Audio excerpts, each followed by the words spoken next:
Kamusta mga sir? Sa video na to magdi-DIY cleaning tayo ng ating CVT dahil medyo mataas na yung odo and medyo manginig na siya. So sa video na to, ang gagamitin natin panglinis ay gas which is unleaded. Syempre gloves, pamunas, tapos gagamit tayo ng impact wrench para sa pambaklas. Yan, kompleto na yan, may mga bala and battery.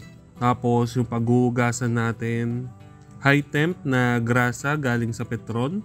Tapos ito yung gagamitin natin panghigpit ng nut ng drive phase tsaka bell para sakto yung higpit, which is torque wrench. Brush panglinis, tapos meron din tayong mga T-wrench para pag kinailangan, Y-tool para pangalalay pang naghigpit. Tapos meron din tayong mga plies, flat screw tsaka liha, pangkalas at panglinis ng ating clutch lining. So baklasin na natin, ang una nating tatanggalin ay ang cover ng air filter. Kung makikita nyo, ang gamit natin ay impact wrench na may 8mm socket dahil ang gamit natin ay white bolt. Pero kung kayo ay nakastock pa, ang kailangan nyo pangkalas ay Phillips screw. So ito yung air filter natin, madumi na siya. Tapos punasan lang natin yung mga langis-langis. Ngayon tatanggalin na natin ay ang cover ng crankcase. Ang gamit pa rin natin ay impact wrench na may socket na 12mm. Ayan, makikita nyo yung dumi na naglalaglagan. Ito yung itsura naman niya sa loob, sobrang dumi din. Tapos tanggalin lang natin tong filter, papagpagin natin yung mamaya. Ngayon, tatanggalin natin yung bolt na nagdidikit sa air filter at crankcase. Ang gamit naman natin ngayon ay 10mm. Pagkatapos nun ay tatanggalin na natin ang ating crankcase. Ang gamit naman natin ay 8mm.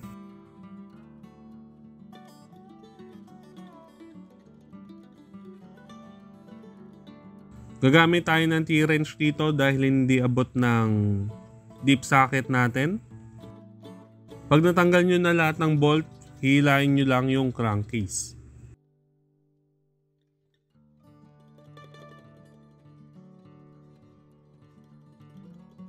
So ngayon, tatanggalin naman natin yung nut ng drive phase. Ang gamit natin ay 17mm. Tapos tanggalin natin yung washer. So yung may gas-gas, tandaan nyo ay yung ilalim na part lagi. Sa pagtanggal ng drive phase, dahan-dahan lang sa paghila para hindi magasgas yung mga ngipin. Huwag nyo kakalimutan din yung washer na nasa loob ng drive phase. Ngayon, tatanggalin naman natin yung nut sa bell. Ang gamit natin ay 24mm. Tulad kanina, yung may gasgas sa nut ay yung sa ilalim. Hilahin na natin yung bell. Ngayon ay sabay nating hilahin ang ating clutch assembly at torque drive. Pag hila nyo yan, sabay na makukuha ang belt. Ngayon naman hilahin natin ang pulley.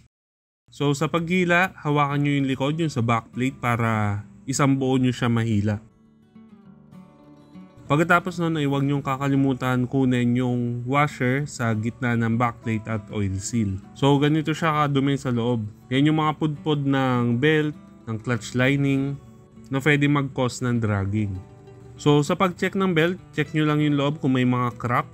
Pero tulad nito wala, kaya okay pa to gamitin. So ito na yung mga natanggal natin.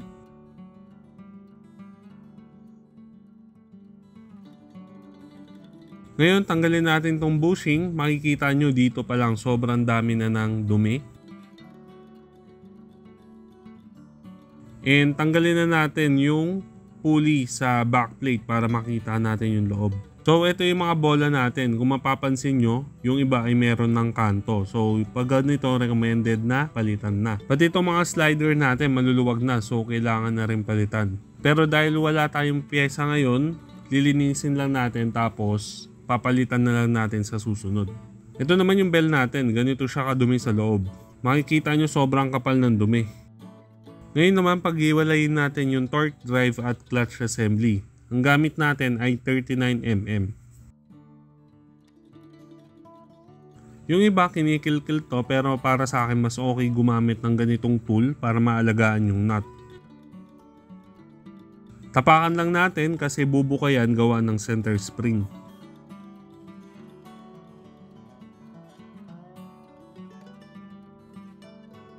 So pag natanggal yung nut, pwede nyo na tanggalin yung clutch assembly. Sunod ay yung center spring.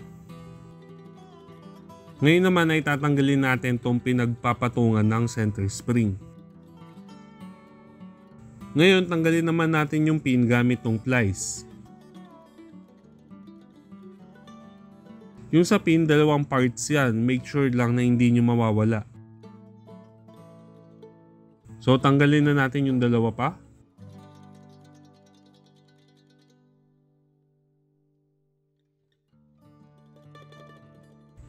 Pag natanggal nyo na yung pin, pwede nyo nang hilain para mapaghiwalay yung male at female torque drive. Sunod naman natin baklasin ay itong clutch assembly.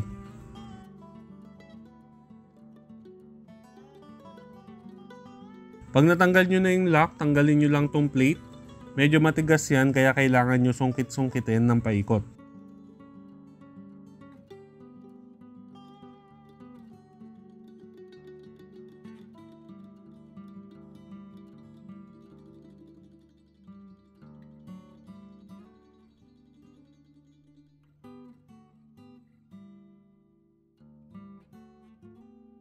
Pag natanggal nyo na, sunod natin tatanggalin ay ang clutch spring gamit ang ganitong tool.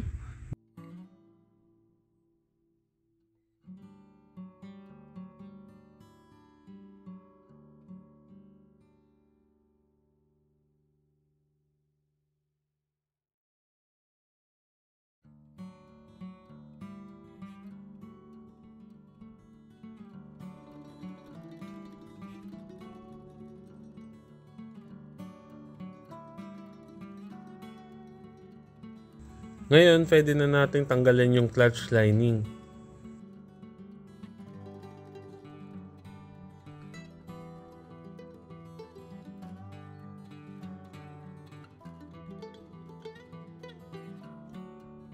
Tapos tanggalin na rin natin itong tatlong goma.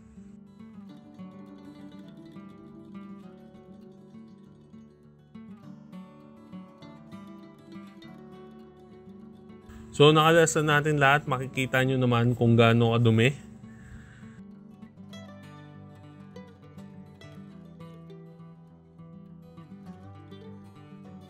Ngayon naman lilinisin na natin gamit ang unleaded gas. So linisin lang natin isa-isa para matanggal yung mga debris.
Kung mapapansin nyo, yung sa pulley na part pa lang yung nalinis natin pero sobrang dumi na nung gas. Ganyan kadumi yung panggilid natin.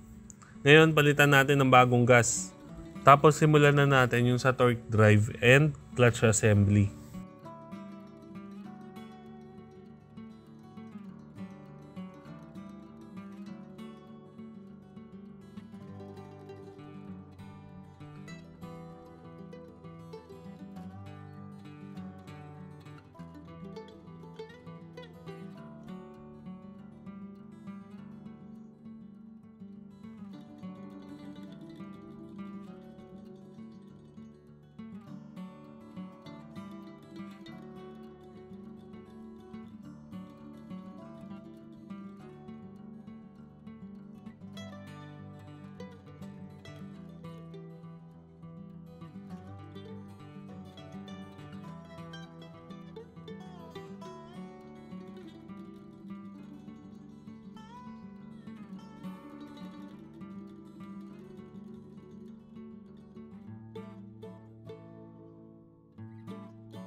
Kung mapapansin nyo, sobrang dumi na ulit ng gas. Kaya nagpalit na ulit ako ng bago.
Ngayong okay na yung buong panggilid, lilinisin din natin to para matanggal lahat ng debris sa loob.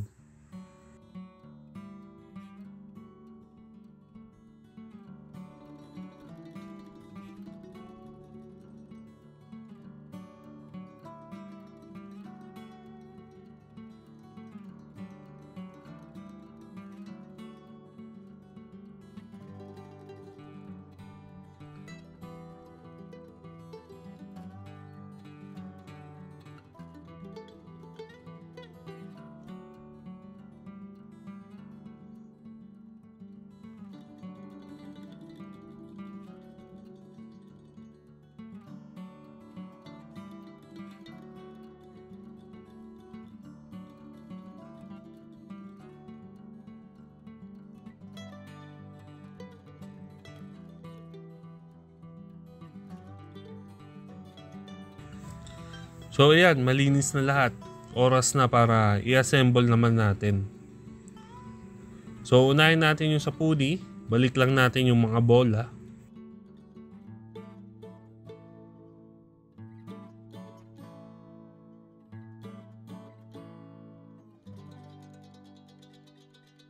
Sunod ay balik natin yung slider piece sa backplate.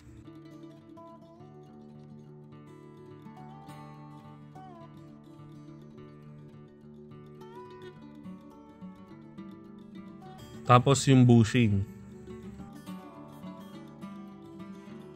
Tapos buo natin siyang ilagay. Hindi ko lang naipakita dito pero wag niyong kalimutan na ibalik yung washer sa gitna ng oil seal at backplate. Sunod naman natin i-assemble ay yung torque drive. Lagyan lang natin ng grasa para smooth yung pagpasok ng male sa female torque drive.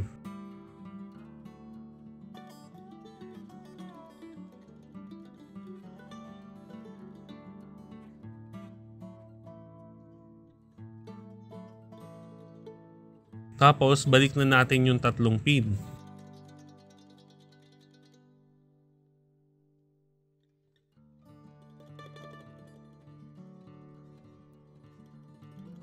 Siyempre, lalagyan natin ng bagong grasa. Make sure lang din pala na ang gagamitin nyo ay high temp.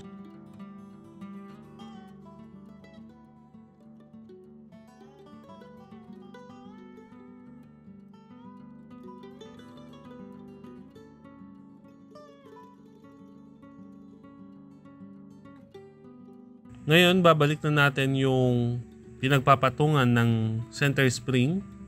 So, kailangan lang ng konting puwersa dahil sa oil seal. Pero, ingat sa pagpuwersa dahil matalas yung mga kanto niya.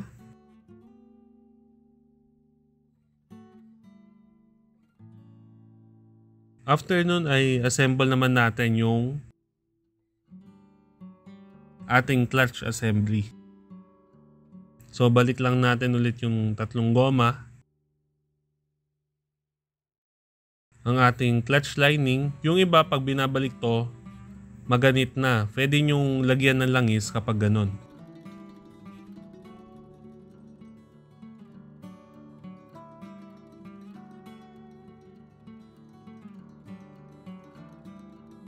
Sunod natin ibabalik ay itong clutch spring. So, mapapansin nyo, merong mas mahaba, merong maikli. Yung mas mahaba ay para dito sa mas malayo. Siyempre, yung mas maikli dito sa mas malapit. So, same tool lang yung gagamitin natin. Pasok muna natin yung sa mahaba. Tapos, banatin lang natin hanggang umabot dun sa isang butas. Tapos, tulak lang natin.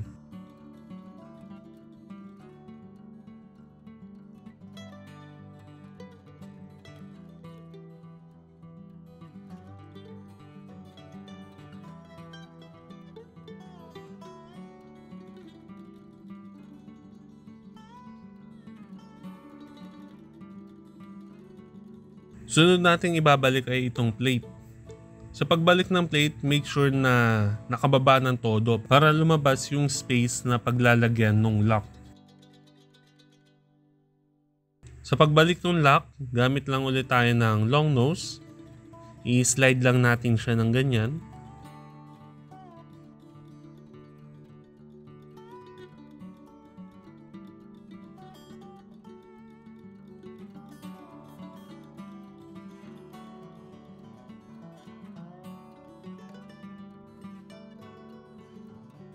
Pag okay na, lagay na natin yung center spring, tapos patong natin yung clutch assembly.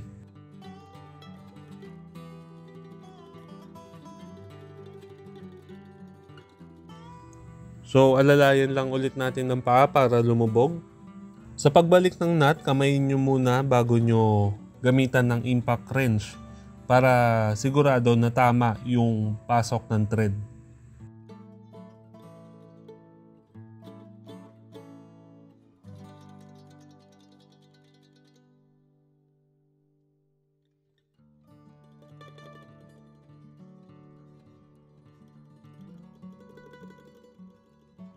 So, ginabi na tayo pero kailangan natin tapusin. Sa pagbalik ng belt, make sure lang na yung arrow ay papunta kung saan ang ikot ng belt. Tapos, balik na natin tong torque drive. So, medyo pisilin nyo lang yung torque drive para bumuka. Para mailagay yung belt sa pulley.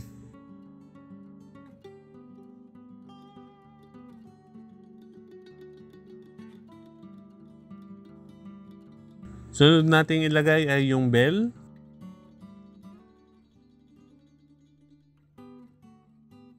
So higpitan na natin gamit tayo ng Y-tool. Kung mapapansin nyo, nilagyan natin ng tubo yung sa Y-tool dahil masyado siya maikli para sa NMAX. Ngayon, lagay na natin yung nut.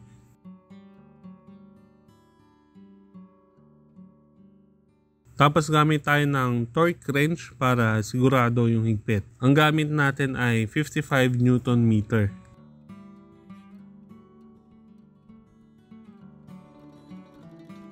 Ngayon naman, balik natin yung drive face. Siyempre, huwag nyo rin kalimutan na ilagay yung washer. Tapos, balik lang din natin yung washer sa labas at yung nut.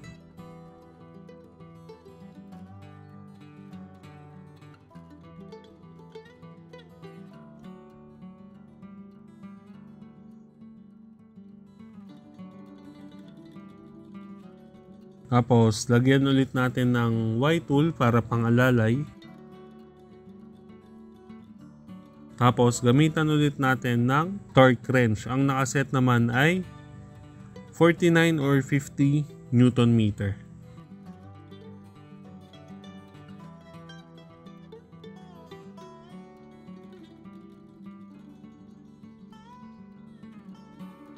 So okay na, start na lang natin yung motor para lumapat yung belt.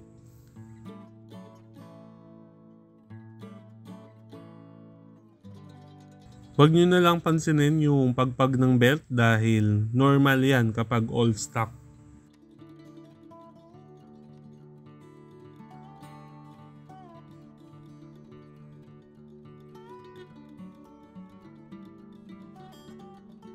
And ayun, okay na. Balik na lang natin lahat ng tinanggal nating cover.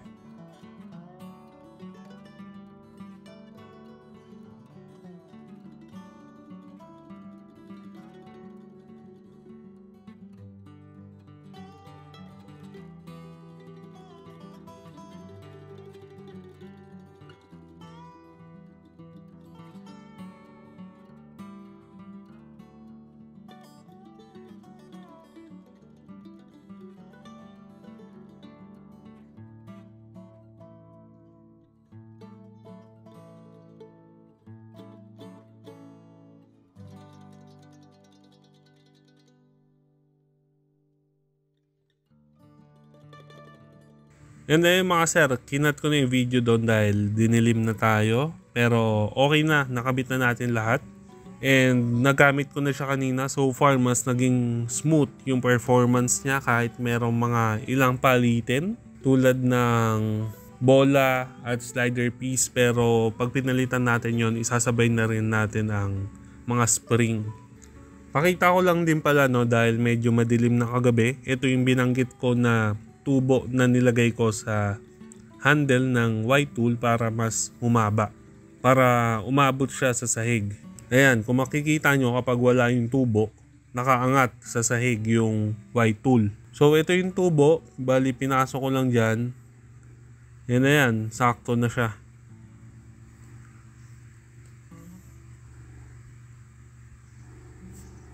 Nga pala mga sir, kung napanood nyo yung dinaga yung motor natin, nahuli na po natin yung daga. Ito siya. So, yun lang mga sir. Hopefully may natutunan kayo sa video na to. Ingat tayo lagi and ride safe mga sir.